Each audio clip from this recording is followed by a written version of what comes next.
vamos a trabajar motricidad fina y puntería.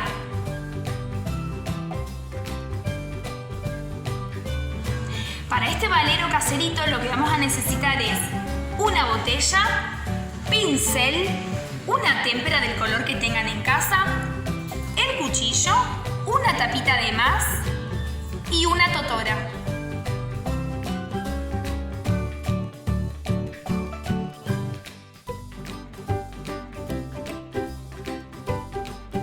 Lo primero que vamos a hacer es cortar la botella. Recuerden que con ayuda de mamá, papá o de algún adulto.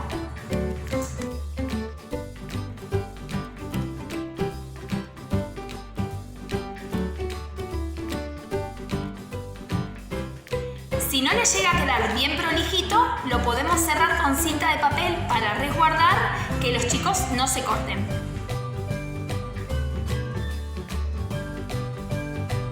Con la ayuda del cuchillo vamos a hacer en el medio 1, 2, 3, 4 el agujerito. Es muy sencillo.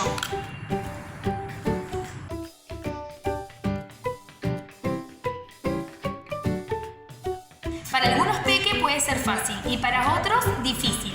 Lo que vamos a trabajar es enhebrado. Siempre es bueno darle la oportunidad para que ellos lo puedan intentar.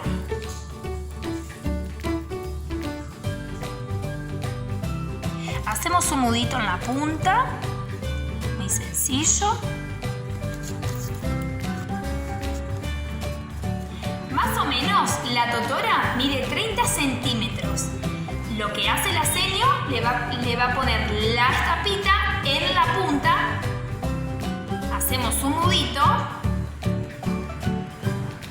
y vamos a comenzar a pintarla.